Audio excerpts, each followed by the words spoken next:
न्यायधर्म सभा द्वारा आयोजित न्याय स्थापना अभियान के अंतर्गत आज के फेसबुक लाइव कार्यक्रम में आप सभी का स्वागत है।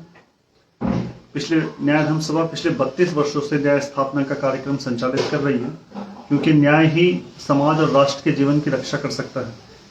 न्याय के अभाव में वर्तमान परिस्थितियां विषम और जीवन को संकट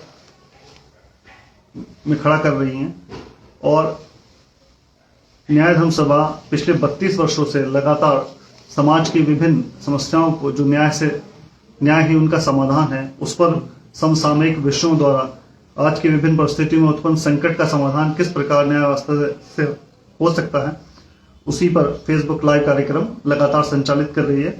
आज भी कुछ समाज की ऐसी समसामयिक समस्याओं को लेकर के हम परम पूज्य गुरुदेव से निवेदन करेंगे कि किस प्रकार न्याय द्वारा इनका समाधान संभव है। तो आज के फेसबुक लाइव कार्यक्रम में हम दो ऐसे प्रश्नों के साथ हैं जो कि वर्तमान समय की सबसे बड़ी आवश्यकता हैं और इन समस्याओं के चलते देश और समाज का जीवन संकट में बना हुआ है। प्रणाम गुरुदेव।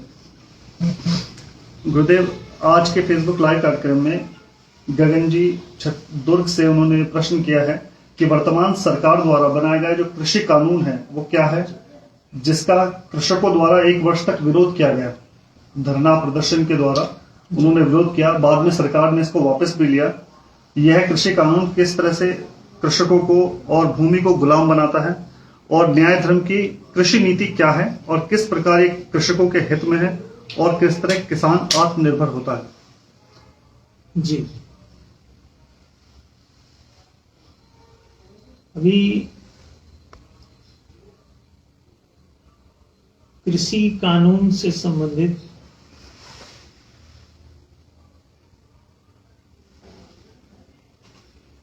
भाजपा सरकार द्वारा जो 3 प्रकार के विधेयक बनाए गए थे, उन पर काफी पूरे देश में हंगामा रहा। कृषि कानून जिस तरह के तैयार किए गए हैं वे किसानों को संतुष्ट नहीं कर पा रहे थे, जिसके कारण पूरे देश भर के किसान इसके विरोध में चले गए और उन्होंने पूरे देश में ही धरना प्रदर्शन किया। हालांकि उसमें हजारों की संख्या में किसान हैं।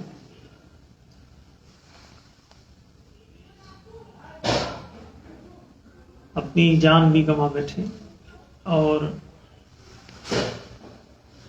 उनके आंदोलन के प्रभाव से वो वापस भी नहीं हुआ, बल्कि चुनावों के कारण 5 राज्यों में चुनाव थे, जिसकी वजह से सरकार को, जो वर्तमान सत्ताधारी दल है, उसको हानि होने की संभावना थी। उन चुनावों में वोटिंग पर विपरीत प्रभाव पड़ता, जिसकी वजह से उन्होंने उन कानूनों को वापस लिया और समस्या केवल कृषि कानून की ही नहीं है, वैसी ही समस्या सभी क्षेत्रों में है। वाणिज्यिक क्षेत्र में भी उसी प्रकार से मुद्रा पर तमाम प्रकार के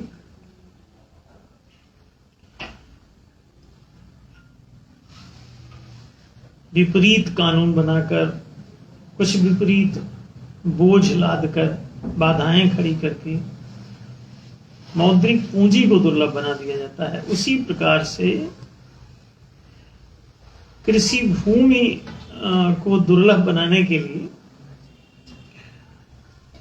ऐसे कानून, ऐसी नीतियां, ऐसी व्यवस्थाएं प्रायः सरकारों द्वारा लाई जाती रही हैं, ताकि किसानों का जो संसाधनों पर स्वामित्व है उसमें कमी आए। कृषि भूमि के बिना किसानों की कोई स्थिति नहीं होती। वे स्वतः मजदूरी, नौकरी, गुलामी या दासता की ओर गतिशील हो जाते हैं। उनको फिर बोलना नहीं पड़ेगा कि आप गुलाम बनिए। मरता क्या ना करता, प्राकृतिक रूप से भूख लगेगी ही, खाना पानी चाहिए ही, आपको कपड़ा चाहिए, रोटी कपड़ा मकान के बिना जीवन नहीं चलेगा, दवाई इलाज के बिना जीवन नहीं चलेगा, सबके पीछे आपको पैसा चाहिए, उसके लिए आर्थिक आय चाहिए, आर्थिक आय के लिए आपको आर्थिक संसाधनों की जरूरत है। आर्थिक संसाधन को रोजगार कहते हैं। अब अगर ये रोजगार का साधन उनको सुलभ नहीं है तो मजदूरी, नौकरी, दास्ता, गुलामी के अलावा वो कर क्या सकते हैं? तो किसानों को कृषि भूमि पर स्वामित्व, ये मूल विषय है। अब कोई भी कानून जो किसानों को कृषि भूमि से बेदखल करता हो,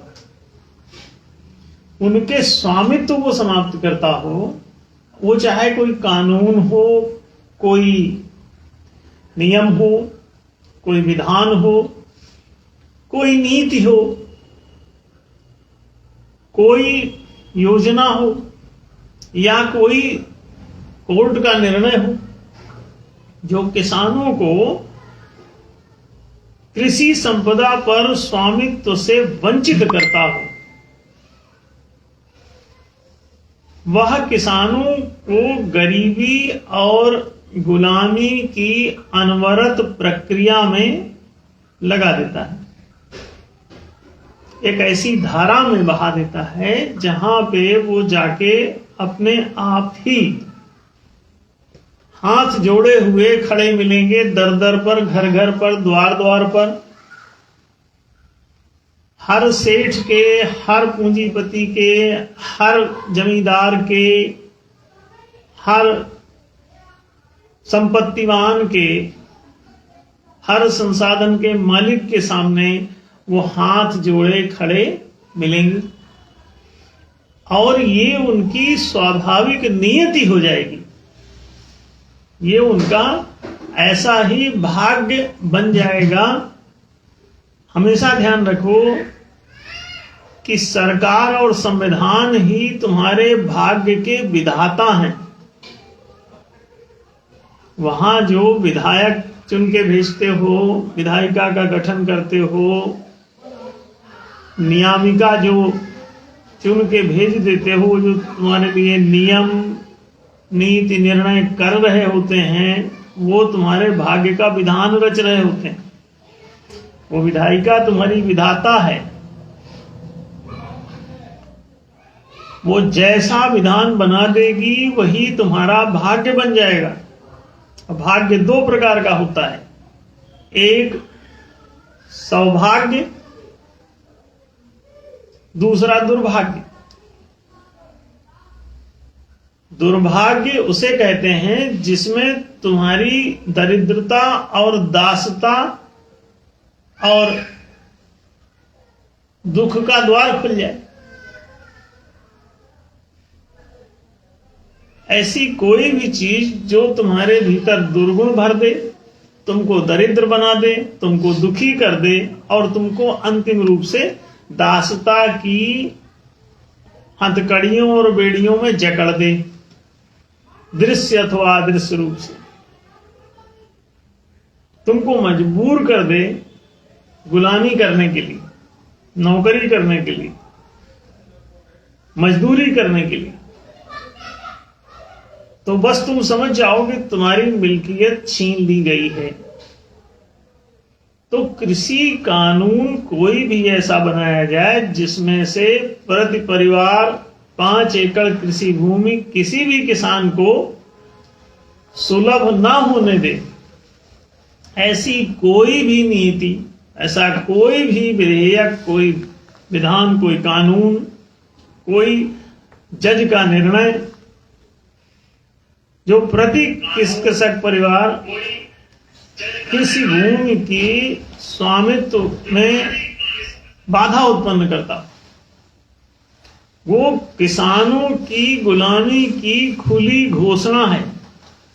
इसे चाहे एक दिन में समझो, चाहे एक महीने में समझो, चाहे एक साल में समझो, चाहे एक जन्म में समझो, चाहे 100 जन्म में समझो, समझना इतना ही है जगत को, क्या कि तुमसे जो सबल है वो सबसे पहले तुम्हारी कृषि भूमि से तुमको बेदखल करेगा, तभी तुम गुलाम होगे, अन्यथा कभी गुलाम नहीं होगे। दूसरी बात, जो लोग कृषि भूमि से ऊपर उठ करके काम कर सकते हैं, वाणिज्यिक क्षेत्र में जा सकते हैं, वहां पर गुलामी का एक ही उपाय है, क्या? मौद्रिक पूंजी पर स्वामित्व ना बनने दो। जितने भी वाणिज्यिक वर्ग के लोग हैं उनकी मौद्रिक पूंजी आप समाप्त करवाइए, कोरोना करवा के समाप्त कीजिए, युद्ध करवा के समाप्त कर दीजिए, कानून बना के समाप्त कर दीजिए, गुंडागर्दी से समाप्त कर दीजिए, साहूकारी प्रथा से समाप्त कर दीजिए, टैक्सेशन लगा के उसको समाप्त कर दीजिए, रजिस्ट्री एक्ट बना के समाप्त कर दीजिए उनका स्वामित्व, किसी भी विधि से समाप्त करिए, रेपो रेट लगा के समाप्त कर दीजिए, दुर्लभ बनाकर इन संसाधनों को, उनके स्वामित्व को समाप्त कर दीजिए। दुर्लभ कर देने से भी हो जाता है, तुम्हारा स्वामित्व संसाधनों को दुर्लभ करने मात्र से भी समाप्त हो जाता है कि तुमको मुश्किल से प्राप्त होगा, माने तुम प्राप्ति नहीं कर पाओगे तो समाप्त ही रहेगा। अंगूर दूर टांग दिए जाएं एक निश्चित ऊंचाई पर, जहां तक लोमड़ी जंप मार के उसे छू ना सके, तो लोमड़ी को इस दुर्लभता के कारण लोमड़ी की पहुंच समाप्त हो जाएगी, तो लोमड़ी अपने आप अंगूरों से वंचित हो जाएगी। फिर लोग कहेंगे लोमड़ी को अंगूर खट्टे।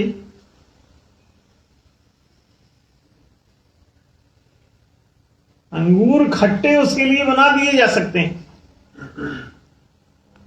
ऊपर टांग के, वो भी फिर कहने लगते हैं कि अरे बेकार है, इतना मुश्किल है भाई, खेती ही नहीं मिल पाती तो क्या खेती करें, इसलिए दिहाड़ी कर रहे हैं, बोले मजदूरी कर रहे हैं,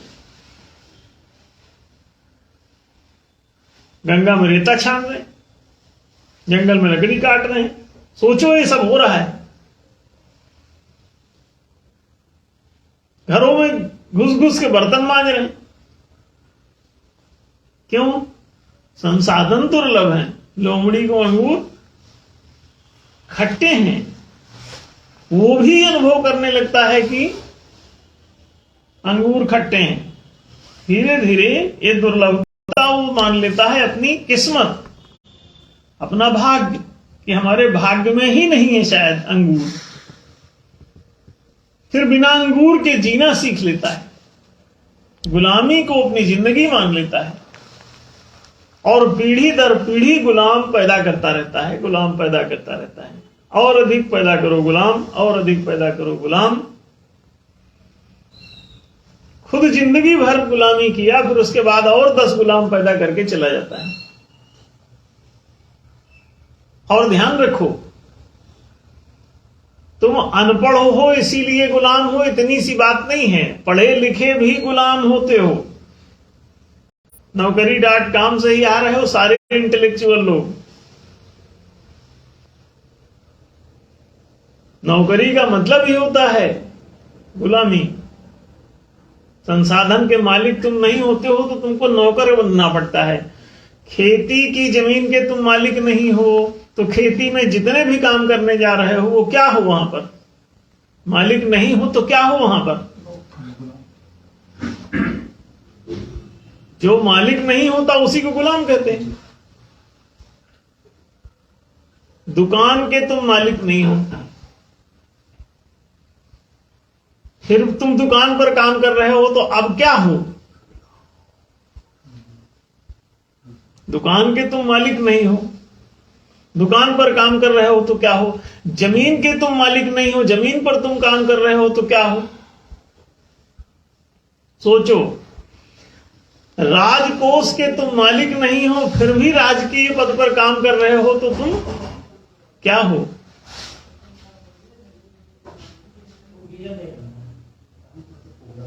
सोच के देखो।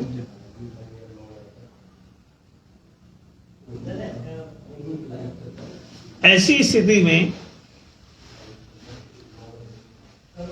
तुम किसी एनजीओ के मालिक नहीं हो, तुम किसी मंदिर के मालिक नहीं हो और मंदिर में काम कर रहे हो, तुम किसी मस्जिद के मालिक नहीं हो, मस्जिद में काम कर रहे हो, तुम किसी गुरुद्वारे के मालिक नहीं हो, गुरुद्वारे में काम कर रहे हो, तुम कहीं भी उस चीज के मालिक नहीं हो और तुम उसका काम कर रहे हो तो तुम क्या हो? कि भैया सभ्य समाज में 4 ही संपदाएं होती हैं: कृषि संपदा, वाणिज्य संपदा, राजकीय संपदा और दिव्य संपदा। इन 4 संपदाओं में से यदि तुम उन संपदाओं के संसाधनों के मालिक नहीं हो तो तुम क्या हो? और आज हम पूरे देश से पूछ रहे हैं कि कितने लोग हो जो इन 4 संपत्तियों में से किसी एक के मालिक कम से कम हो? जानते हैं ये स्थिति क्या है? 1 से 5% के बीच। फिर बाकी क्या है?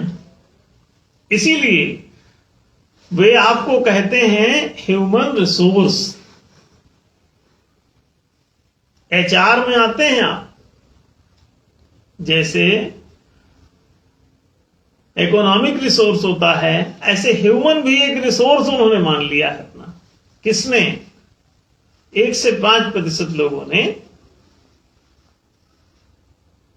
95 से 99% तक लोगों को अपना रिसोर्स मान लिया है। बीच में शिक्षा मंत्रालय का नाम मानव संसाधन विकास, जैसे कृषि संसाधनों का विकास किया जाता है, उसको लेवलिंग किया जा रहा है, उसमें सड़क बनाई जा रही, नाली बनाई, उसी तरह आपका विकास किया जाता है। आप में, आपके भीतर, आपकी जिंदगी में धार लगाई जाती, तैयार किया जाता है, जैसे बकरे को मोटा किया जाता है कसाई के द्वारा।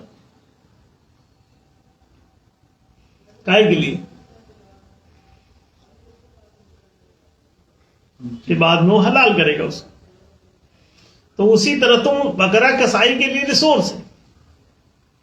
जब जनता भी सरकार के लिए रिसोर्स बन जाए तो अब हमने सुना है कि शर्म के मारे इस बार सरकार ने उसको हटाया है कुछ, अब फिर से मानव विकास मंत्रालय को फिर से मानव संसाधन विकास, संसाधन छूट गया, मानव संसाधन विकास मंत्रालय को फिर से शायद शिक्षा मंत्रालय बनाने का प्रयास किया गया है। आजादी के बाद इसे शिक्षा मंत्रालय ही कहा जाता था, बाद में फिर मानव संसाधन विकास मंत्रालय बना दिया जाता।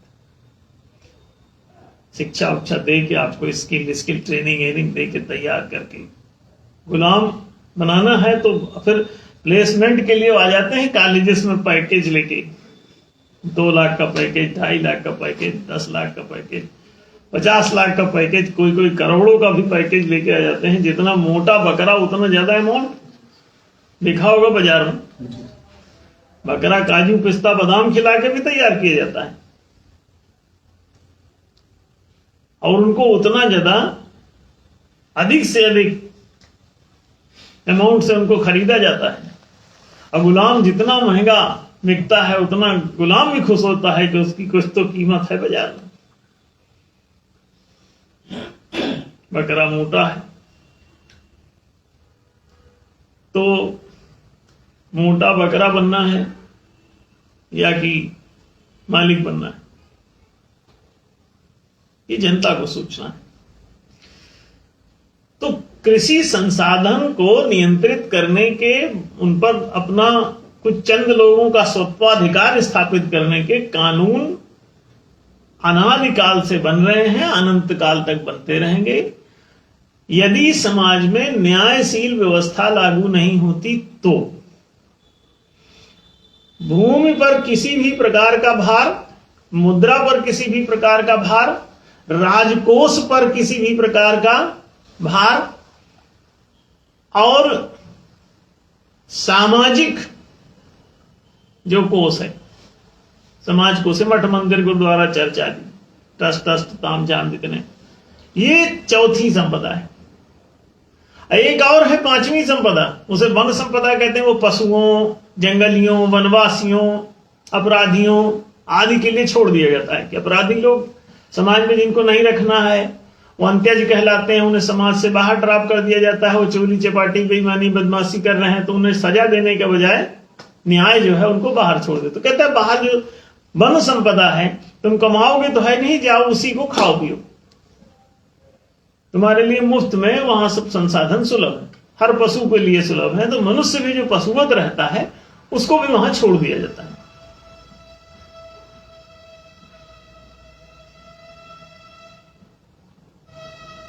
भूमि को अगर नियंत्रित कर लो तो जितने भी अनपढ़ लोग हैं वो सब गुलाम हो जाएंगे। पहला सूत्र वे बदमाश लोग कौन सा अपनाते हैं? वो जानते हैं कि यदि भूमि को नियंत्रित कर लो, कृषि भूमि को नियंत्रित कर लो, किसी भी कानून से, नियम से, नीति से, निर्णय से कंट्रोल कर लो, उसके स्वामित्व को अधिग्रहित कर लो, तो जितने भी अनपढ़ लोग हैं उनके पास केवल शारीरिक सामर्थ्य होती है, वो सब के सब स्वतः गुलाम हो जाएंगे। किसी को हथकड़ी बेड़ी लगाने की आवश्यकता नहीं पड़ेगी। सीधी सी बात। अब दूसरा देखो, जितने भी पढ़े लिखे लोग हैं उन्हें गुलाम बनाने के लिए केवल मुद्रा को किसी भी नियम नीति निर्णय द्वारा नियंत्रित कर लो तो वो सारे के सारे पढ़े लिखे लोग गुलाम हो जाएंगे। आप बिल्कुल निश्चिंत रहिए, और उनको किसी भी हथकड़ी बेड़ी आदि लगाने की आवश्यकता नहीं पड़ेगी। अपने आप आएंगे, वो इंटरव्यू देंगे, हाथ जोड़े गिड़गिड़ाएंगे।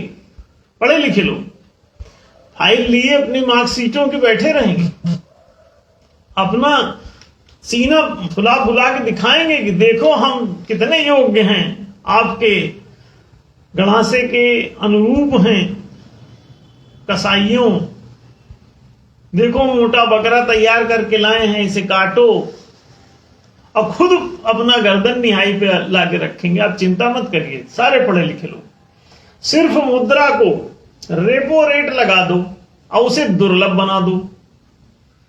आम जनता से मौद्रिक पूंजी समाप्ति का एक ही उपाय है कि जारी की जाने वाली मुद्रा को जनता को सीधे जारी ना करो और उस पर रेपो रेट लगा दो। एक एक पढ़ा लिखा बंदा गुलाम हो जाएगा और उस बंदे का सारा धंधा इस मुद्रा से होता है, और धंधा समाप्त, बंदा गुलाम। दोनों नागरिक गए। अनपढ़ को गुलाम बनाना है तो भूमि पर रजिस्ट्री एक्ट लगा दो,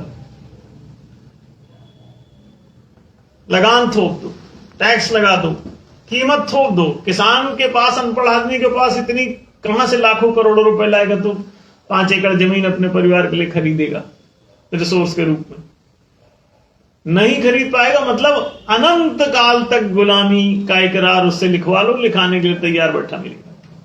ऐसा समाज जो अपने किसानों को, अनपढ़ों को कृषि भूमि नहीं सुलभ करा सकता, शारीरिक बलधारी जितने भी लोग हैं, इन सब को हलधर भैया कहते हैं। इन्हें शारीरिक बल की आवश्यकता होती है हल जोतने के लिए, खेती करने के लिए, पशु पालने के लिए, उद्यान लगाने के लिए, खाद्यान्न उपजाने के लिए। पोषक तत्वों का उत्पादन ही कृषक का धर्म कर्तव्य है। कहां से उत्पादन करेगा, क्या खाएगा और क्या जनता को खिलाएगा, वो गुलाम बना लिया गया है, उसकी मिल्कियत छीन ली गई है। अब जो भी उत्पादन होगा वो जिसने भी किसी भूमि पर नाम लिख लिया है अपना, वो उसका हो जाएगा, ये सिर्फ काम करेगा। और इसको ज्यादा से ज्यादा राशन कार्ड बना दिया जाएगा कि राशन ले लो, और क्या करोगे तुम? जो उपज हुई है वो जमींदार की है, और तुम राशन ले लो अपनी जिंदगी जीने के लिए। और क्या चाहिए तुम? उसको 5 किलो गेहूं, 5 किलो चावल, राशन कार्ड बनाओ, जनता का जीवन चलाओ। गुलाम खुश, मालिक भी खुश, सबके राशन कार्ड बने हुए। राशन कार्डधारी बनो। जरा भी शर्म हो तो राशन कार्ड सब जमा कर आओ जाके। एक भी मुफ्त का कोई राशन मत लो। हर कसाई अपने बकरे को मुफ्त का ही चारा देता है, हमेशा ध्यान रखो। मुफ्त का चारा मत मांगो, रोटी मत मांगो मुफ्त की, रोजी के अधिकारी बनो। और तुम पैदा हुए हो इस संसार में तो तुम्हारा अधिकार है 4 में से एक संसाधन पाने का। जितना तुम विकास अपना कर सको, शारीरिक, मानसिक, भावनात्मक, चेतनात्मक, उस स्तर का अपने लिए रोजगार मांगो। तो देखो, कृषि भूमि की स्वतंत्रता, मौद्रिक पूंजी की स्वतंत्रता, राजकोष की स्वतंत्रता, और चौथा है संविधान की स्वतंत्रता। ये 4 स्वतंत्रताएं अगर हैं तो देश, राष्ट्र, समाज, मानव का ये स्वतंत्र है। और अगर ये चारों चीजों पर इनके योग्य मालिकों का आधिपत्य नहीं है तो फिर आप गए काम से।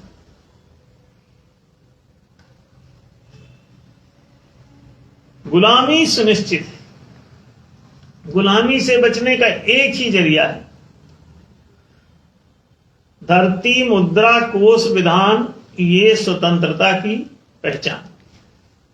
4 पहचान है, 4 लक्षण हैं इसके आजादी के।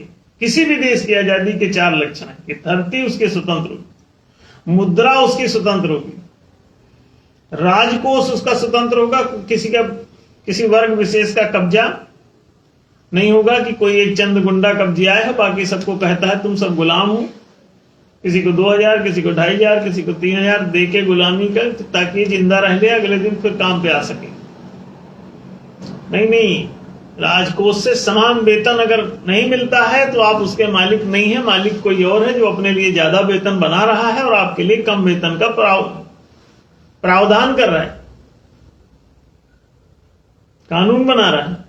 समझ लो, तुम्हारे बच्चे को भी उतनी ही चड्डी बनियान की जरूरत है जितनी उसके बच्चे को चड्डी बनियान की जरूरत है। क्या उसके बच्चों का बहुत ज्यादा चौड़ा लंबा शरीर है? हाँ, ज्यादा तनख्वाह अपने लिए क्यों तय किया? और तुम्हारे लिए होता कौन है तय करने वाला? सबसे पहले तो ये पूछ लो। कोई तय कर रहा है अपने लिए ज्यादा कि उसको 5 लाख वेतन लेगा, वो 5 करोड़ भी वेतन ले रहे हैं कई, आजू बाजू दाएं बाएं मिला के करोड़ों कमा रहे हैं महीने में, करोड़ों रुपया बटोर रहे हैं। अब दूसरे के लिए कह रहे हैं कि तुम 500 ले लो, 1000 ले लो, 2500 ले लो, 5000 ले लो, 8000 ले लो, 15000 ले लो। क्या करोगे ज्यादा? जबकि उसका भी वैसे ही परिवार है, उसके भी बीवी बच्चे हैं, तो बाल बच्चों को अपने उसे भी पालना है। लेकिन नहीं, चपरासी से राष्ट्रपति तक समान वेतन का अधिकार जब तक नहीं हो जाता तब तक तुम गुलाम हो। मुद्रा पर से रेपो रेट समाप्त करके प्रत्येक नागरिक का जब तक खाता डायरेक्ट आरबीआई में नहीं खुलता, रिजर्व बैंक ऑफ इंडिया में नहीं खुलता, किसी भी जो केंद्रीय मुद्रा प्रचालन केंद्र है उसमें जब तक डायरेक्ट मुद्रा आप उससे अपनी किसी भी संपत्ति को बाजार मूल्य के समकक्ष तक लिक्विडिटी प्राप्ति का अधिकार है आपको, तरलीकरण प्राप्ति का अधिकार है आपको। वो लिक्विडिटी देने के बजाय वो लोन देते हैं। कितनी चालाकी है, आपके बर्फ के गोले को वो तरल करके आपको देते हैं और कहते हैं इस पर ब्याज दो। मालिक बर्फ का गोले का ये खुद है और तरलीकरण इसीलिए लिक्विडिटी वहां से नहीं देते ताकि तुम लोन के नाम से उसी पैसे को प्राप्त करो और अपनी जमीन का कागज वहां जमा करो, संपत्ति का कागज वहां जमा करो। सबको फांस रखा है। तो एक ही समस्या ये नहीं है कृषि कानून की, सभी चारों क्षेत्रों में वही वाले टाइप के कानून लागू हैं। भैया आपको पता हो चाहे ना हो, अनपढ़ों के लिए कृषि कानून बना दो, उनकी जमीनों का मालिकाना हक किसी सेठ साहूकार के पास, पूंजीपति के पास धर दो और फिर उसकी खुद की मिल्कियत उस पर से समाप्त कर दो, सारे अनपढ़ लोग गुलाम हो जाएंगे।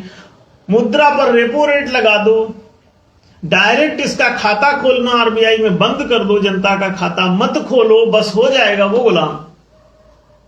कितनी खतरनाक पॉलिसीज हैं। ध्यान रखो, वो जानबूझ के ऐसा कर रहे हैं। राजकोष पर से उनकी अपनी मिल्कियत बना लेते हैं चंद लोग और आपके वेतन को घटा देते हैं। अपने बाल बच्चों के लिए मोटी तनख्वाह और आपके बाल बच्चों के लिए पतली तनख्वाह कर देते हैं। समान वेतन का नियम चपरासी से राष्ट्रपति तक का होना चाहिए। राजकोष से जो दिया जाता है सब जनता की सेवा के लिए ही गए हैं और नेचर ऑफ वर्क समान है, जनता की सेवा। सेवा का कोई मूल्य नहीं होता, क्योंकि ये वहां जाके अपना जीवन का समय अधिकांश वहां जन सेवा में लगा रहे हैं, राजकीय सेवा में लगा रहे हैं। तो जन सेवा में लगने के कारण अपने जीविकोपार्जन का अवसर नहीं है, इसलिए राजकोष से इनके जीवन का निर्वाह व्यय, परिवार का भरण पोषण करने के लिए व्यय की पूर्ति की जाती है, उसे वेतन कहते हैं। व्यतीत हो सके जीवन जिससे, उसे वेतन कहते हैं। तो जीवन व्यतीतन है जो वेतन मिल रहा है आपको, फिर भी आप फंसे हुए हैं मकड़ जाल में। तो वन संपदा का मालिक बनाओ वनवासियों को। वो बेचारे जल जंगल जमीन का कब से कोई माओवादी बना फिर रहा है, कोई आतंकवादी बना फिर, काहे के लिए उनको माओवादी आतंकवादी बनने को मजबूर हो? जल जंगल जमीन छोड़ो उनके लिए। तुम सेठ घुसे जा रहे हो, सारे लोग हर चीज में कब्जा किए ले रहे हो। वो ना वो लकड़ी काट सके, ना तेंदू पत्ता उठा सके, सब चीज का तुम नीलाम, वहां जितना भी सर सामान है उनका सब छीन लेते हो। ना उनके लिए शिक्षा, ना रोजगार। जब तुम उनको कुछ दे नहीं रहे हो तो उनके क्षेत्र का कुछ उठा क्यों रहे हो? कोयला और तेल और रेत। अगर जंगल से कोई चीज लकड़ी पकड़ी तुम उठाते हो तो तुम्हारी कैसे हुई? वन संपदा तो उन्हीं के वनवासी। तुम अपना कृषि संपदा बनाओ, कृषि भूमि पर काम करो और वन का एक निश्चित पोर्शन छोड़ो जितनी आवश्यक है नेचुरल जीव जंतुओं के लिए और मनुष्यों के लिए जो आवश्यक उनके योग्य जो भूमि है उसको, कृषि योग्य भूमि को कृषि क्षेत्र में ले आओ, किसानों को दो। वाणिज्य योग्य जो भूमि है उसको वाणिज्यिक क्षेत्र में छोड़ो और जो वन योग्य उबड़ खाबड़ जितनी जगह है, पर्वत पर्वत घाटी, ये सब उनको वनवासियों को दो, वन पशुओं को दो। इसमें किसी को क्या तकलीफ हो सकती है? इसी प्रकार से चारों ही चीजों को अगर समाज में दे दिया जाए, कृषि क्षेत्र को, वाणिज्य क्षेत्र को, राजकीय क्षेत्र को, नेतृत्व क्षेत्र को समान संसाधन ये सुलभ करा दिए जाएं, कृषि भूमि, वाणिज्यिक पूंजी, राजकीय वेतन और नेतृत्व भत्ता। अगर समान रूप से इनको सुलभ करा दिया जाए चारों वर्गों को, तो ये सारी गुलामी ही टूट जाएगी। तो केवल कृषि भूमि ही नहीं, और तीनों ही कानून खतरनाक थे। ये तो लोग समझ ही गए कि सारा का सारा वो शिफ्टिंग करने की योजना थी कि वहां से कृषि गौरक्ष वाणिज्यम वैश्य कर्म स्वभावजम, ये सारा कृषि भूमि, पशुपालन, सारा का सारा व्यापार, उद्योग, व्यवसाय, ये सब कहीं किसका है, कहीं ये बनिए का है। तो बनिया सेठ लोग जो है सब कब्जियाने के लिए भगवत गीता में भी लिख लिए। अब फर्जी बात लिखे बैठे हैं, उसी अनुसार कह रहे हैं गीता लागू करेंगे धर्म ग्रंथ के रूप में, और ताकि सब जो है सेठों का कब्जा हो जाए और बाकी सब आराम से गुलामी करें, डंडा खाएं, हंटर खाएं, गरीबी भुगतें, जो हजारों साल से भुगत रहे हैं उसी को अनंत काल तक भुगते रहो। इसके लिए वो प्रबंध कर रहे हैं। इसलिए बचो उससे, इस बदमाशी से बचो। वे चाहते हैं कि ऐसी तुम्हारे साथ घटना घटे कि तुम सदा सदा के लिए गरीबी और गुलामी और बेकारी और बीमारी और अजारी और बेघरी से ग्रस्त रहो। उससे बचो।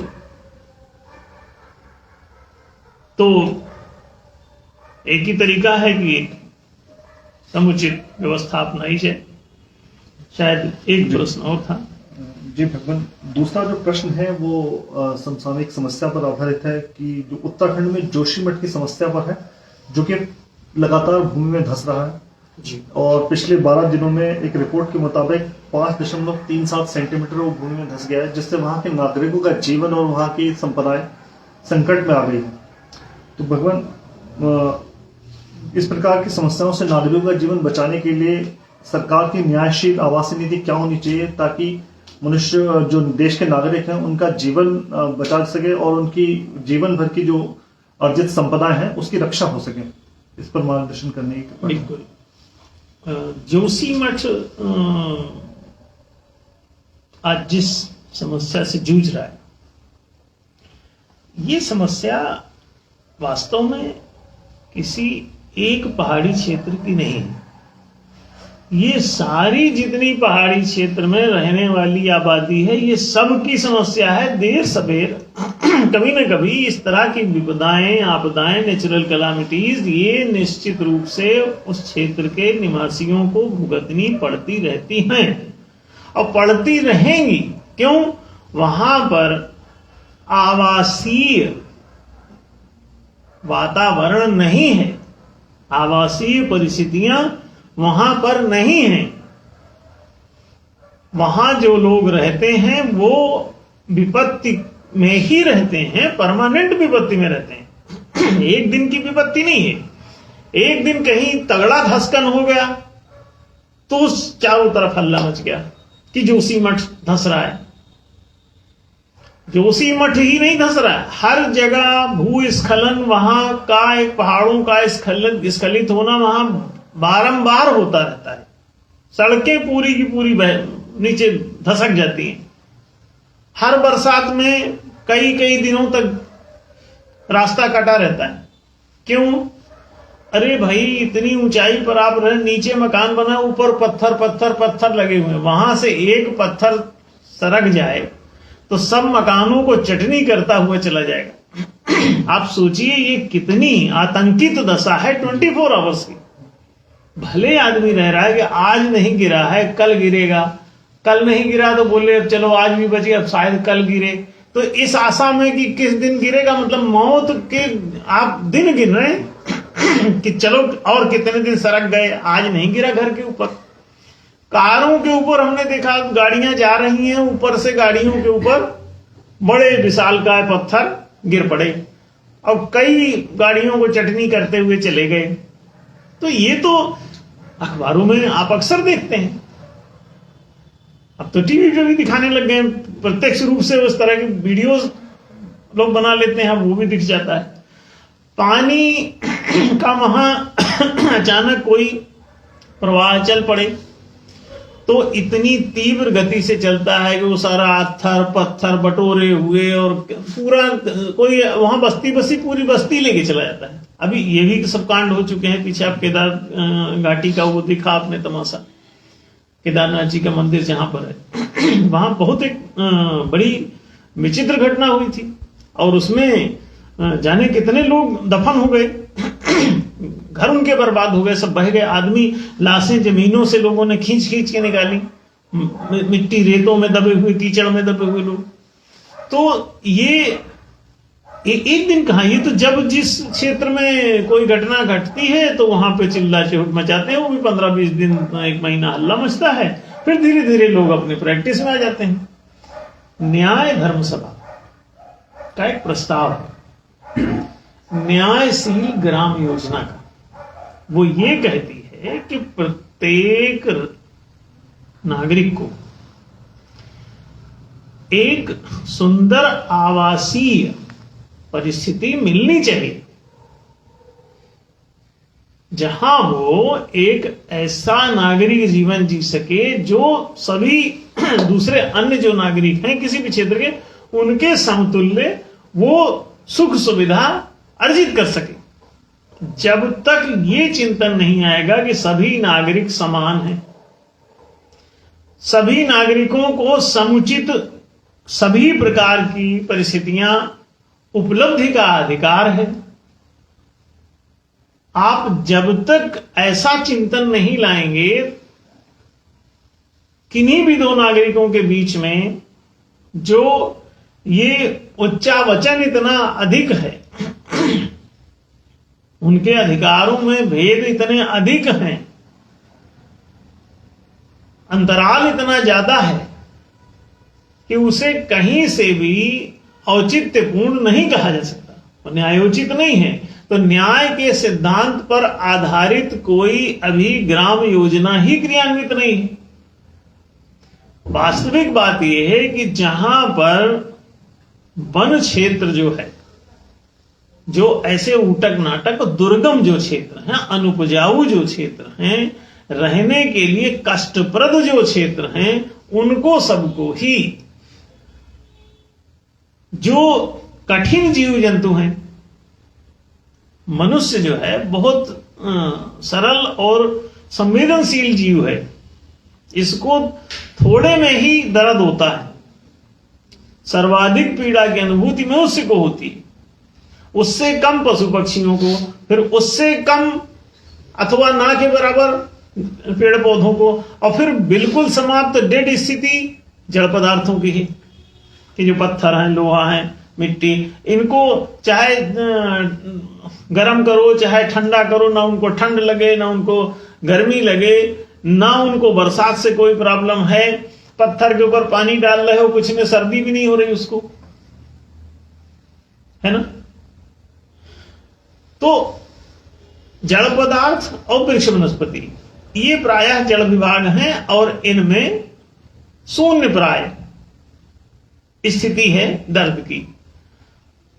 पशु पक्षियों को हल्का दर्द अनुभव होता है और थोड़ी देर के लिए, जल्दी ही गायब हो जाता है। मनुष्य को दर्द बहुत तीव्र होता है और जल्दी गायब भी नहीं होता। एक बार दर्द उठ जाए तो जिंदगी भर भी दर्द देता रह सकता है। मनुष्य ऐसा प्राणी। तो दर्द, जिसको जितनी ज्यादा दर्द की अनुभूति होती है, ये अच्छी बात भी है। कैसे? ये दर्द की अनुभूति ही आपको सचेतन बनाती है। इसीलिए दर्द को वेदना कहा गया है। वेदना माने पीड़ा, वेदना माने ज्ञान भी होता है। विद धातु से वेद शब्द बना है। तो अगर आपको दर्द की अनुभूति नहीं है तो आप रोबोट हो जाएंगे। रोबोट जैसा मनुष्य हो। आप सोचिए, इस दुनिया में दर्द के कारण ही तो प्रेम है। संवेदनशीलता को ही प्रेम कहते हैं। तो दर्द की अनुभूति होना भी बहुत जरूरी है। इसलिए मनुष्य में जितना ज्यादा दर्द की अनुभूति किसी को होती है, उतना बेहतर प्राणी माना जाता है। बहुत संवेदनशील है। छोटा छोटा दर्द, दूसरों का दर्द देख के भी अपने आंख में आंसू आ जाए तो कहते हैं ये तो बहुत अच्छा इंसान है, बड़ा प्रेमपूर्ण है, बहुत संवेदनशील है। अपना तो दर्द होता ही है, दूसरे का भी अनुभव करने लगा है। कितनी बड़ी बात है। अब पत्थरों को ना अपना हो ना दूसरों का, पेड़ों को ना अपना दर्द है ना दूसरों का। गिर पड़े किसी के ऊपर तो हड्डी तोड़ दी उसकी, पत्थर गिरा दूसरे के ऊपर हड्डी टूट गई, पेड़ गिर पड़ा दूसरे के ऊपर हड्डी टूट गई, आदमी की, जीव जंतु की। अब देखिए, पशु पक्षियों को हल्का दर्द है लेकिन मनुष्य को बहुत ज्यादा। तो दर्दनाक जगहों पर आपने से उबड़ खाबड़ जगह पे रख दिया, वो रोज चढ़ रहा उतर रहा, चढ़ रहा उतर रहा। हाँ, ऊंचाई ऊंचाई पर उसके मकान है, हर बात के लिए उसको नीचे आना है, हर बात के लिए फिर ऊपर जाना है। वो यही करता रहता है, चढ़ना उतरना, चढ़ना उतरना। उनके चेहरे टाइट होते चले जाते हैं। आप उनको देखिए, पहाड़ियों के चेहरे क्यों कसे हुए हैं ऐसे, क्योंकि ऐसे ऐसे चढ़ते ही रहते हैं रातों दिन। पहाड़ी पर जो कोई रहेगा उसका चेहरा कस जाता है। क्यों? वो बेचारा सामान्य रह ही नहीं पाता उनमें, लगातार उसको ताकत लगाते, माने सामान्य जिंदगी में रहने के लिए ताकत एक्स्ट्रा लगा रहा है तो खींचा रहता। आपको थोड़ा ताकत लगती तो आप ऐसे करते रहते हैं, तो ऐसे करते करते उनका चेहरा ऐसे हो गया। क्यों ऐसा हो गया? और जो लोग नीचे उतर आए हैं, सामान्य प्लेन सही जगह में रहने लग गए हैं, आप उनका देखो चेहरा उनका बदलने लगेगा, सौम्य होने लगेगा, वो खिंचाव चेहरे का खत्म हो जाएगा। नहीं तो ये चेहरा जो है ना ऐसे चपटा हो जाएगा भाई। तो गोल गोल सुंदर सुंदर चेहरे आपको वहां मिलेंगे। अभी भी देखो कोरियंस वगैरह जो सुंदर होते जा रहे हैं वो कुछ प्लेन में जो रह रहे हैं, चाइनीज लोग भी अभी भी जो पहाड़ी पर रह रहे होंगे तो उनके चेहरे पे खिंचाव है, और खिंचाव के कारण आंखें खिंच जाती हैं, तो अजीब से हो जाते हैं वो। आप ऐसे खींचे रहिए, खींचे ऐसे किए रहिए, आप थोड़े दिनों में आपका चेहरा जो है ऐसा लगेगा चाइनीज है आप।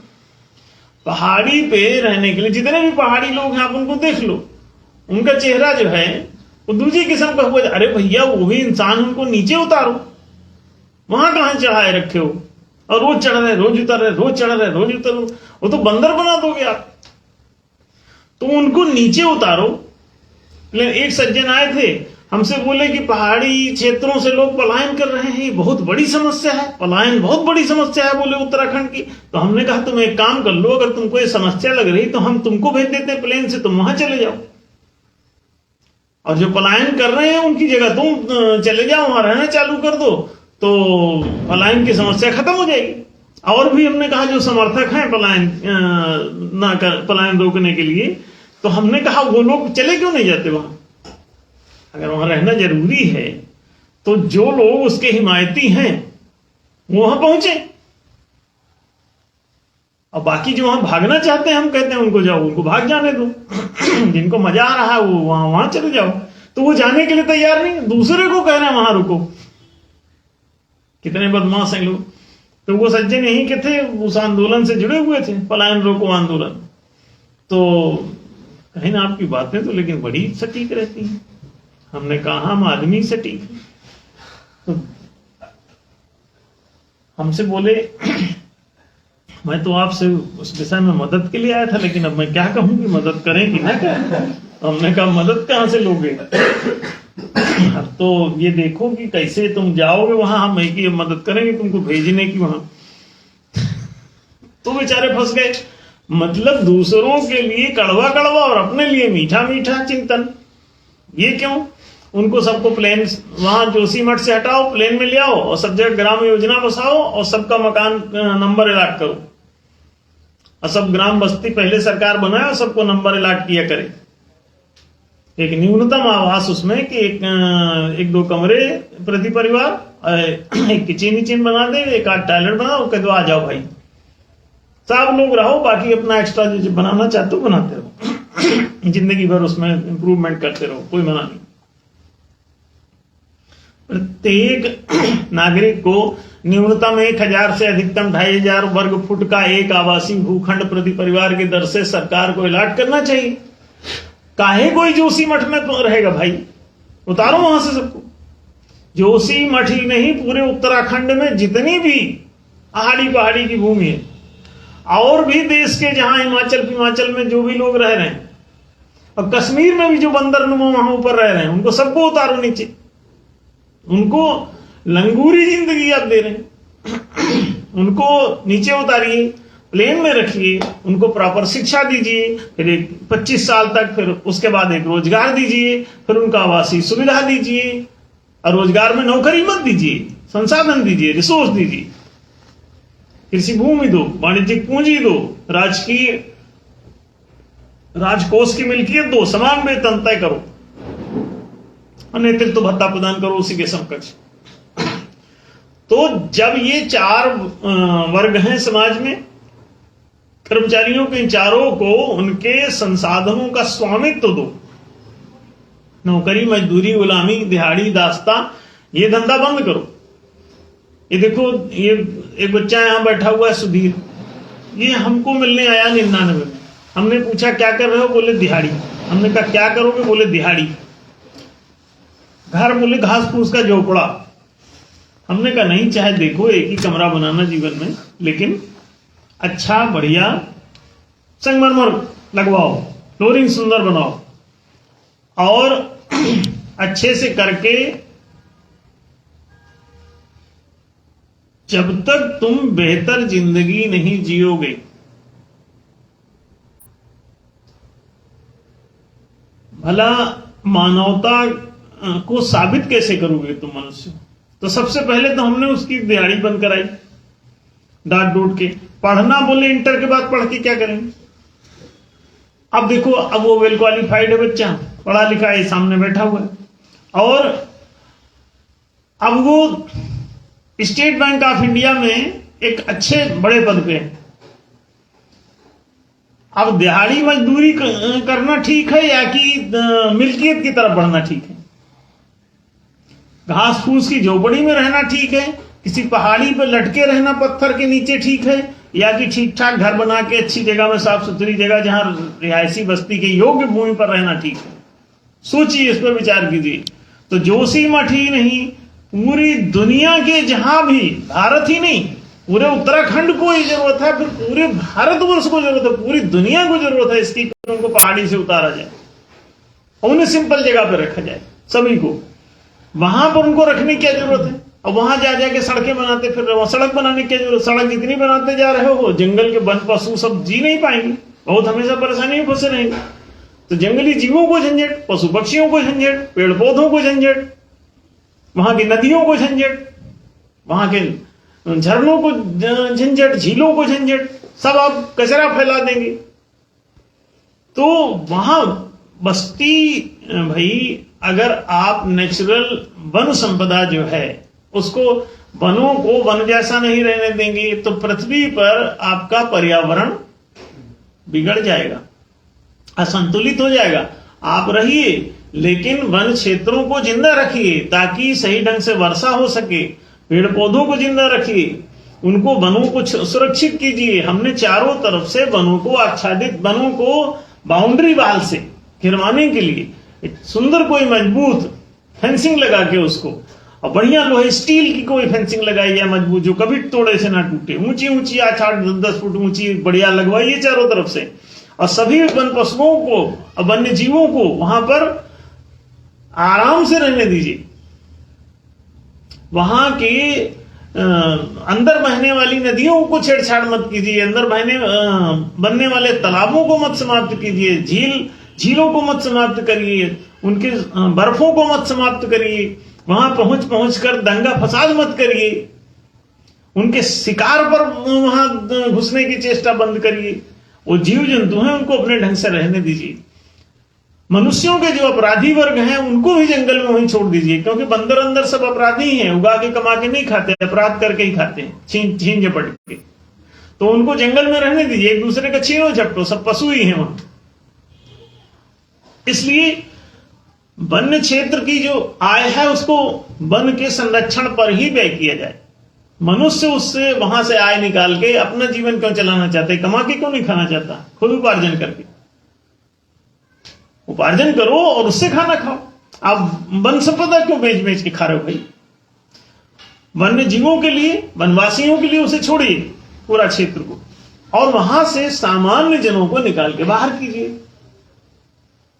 हाँ, घूमने फिरने जाइए, टहल आइए, तफरीह कीजिए, चले आइए, वहां कचरा मत फैलाइए, पर्यावरण संतुलित रखिए। तो ये जोशीमठ की समस्या नहीं बेटा, बल्कि ये तो पूरे उत्तराखंड की समस्या है। उसको सबको उतारने की जरूरत है। जो जो क्षेत्र उत्तराखंड का ऐसा है जहां कठिन परिस्थितियों में जीवन जी रहे हैं लोग, वहां से उनको सबको उतार के न्यायशील ग्राम योजना जो न्याय धर्म सभा ने दी है उसको लागू करें।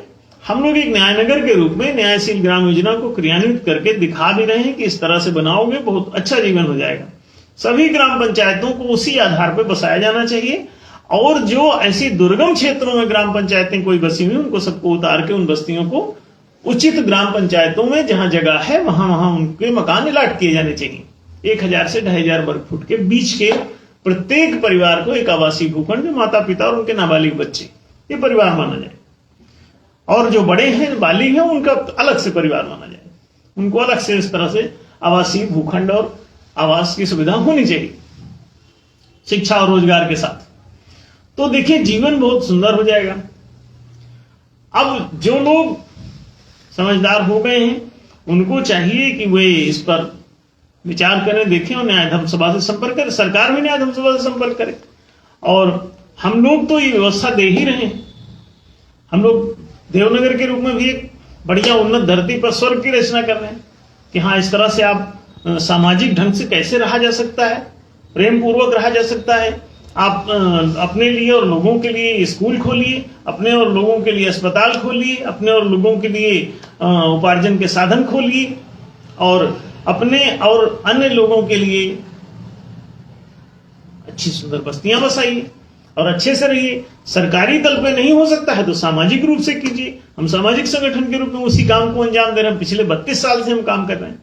जिनको रुच रहा है वो साथ हैं भी, चल रहे हैं। अब पूरे देश के लोग भी धीरे धीरे जैसे जैसे उनको जानकारी हो रही है हमसे जुड़ रहे हैं, लोग काम कर रहे हैं, आगे बढ़ रहे हैं, सुंदर जीवन जी रहे हैं। तो हमारे साथ जुड़ा हुआ कोई भी आदमी ना अनपढ़ रह सकता है, न गरीब हो सकता है, न बेरोजगार हो सकता है, न भूखों मर सकता है, न बीमार रह सकता है। सबको सारी सेवाएं मिल सकती हैं, चिकित्सा मिल सकती है, सुरक्षा मिल सकती है, उसे रोजगार मिल सकता है, शिक्षा मिल सकती है। ये सब आपसी सहयोग से ही आप पैदा कर सकते हो। न वै राज्यं न राजासीन न च दंडो न दांडिका धर्मेण एव प्रजा सर्वे रक्षन्ति परस्परम। सारी प्रजा आपस में न्याय धर्म पूर्वक स्वतः अपनी व्यवस्था सहमति पूर्वक कर सकती है अपने हितों की रक्षा। जरूरी नहीं कि सरकार आपकी रक्षा करे तभी रक्षा हो, आप अपनी रक्षा भी कर सकते हैं। सरकार के पास बहुत है, वो अपना विदेशों से अपना लड़ती रहे और विदेशी सैनिकों से लड़ती रहे, सेना बनाए बैठी रहे, उतना भी कर ले वो तो बहुत है। बाकी आप सामाजिक रूप से अपना शिक्षा, रोजगार, सुविधा, संरक्षण सब निपटा लीजिए, बहुत अच्छा हो जाएगा। आप अपना स्कूल बनाइए, आप अपना सामाजिक उद्यम लगाइए, सामाजिक स्कूल, सामाजिक उद्यम, सामाजिक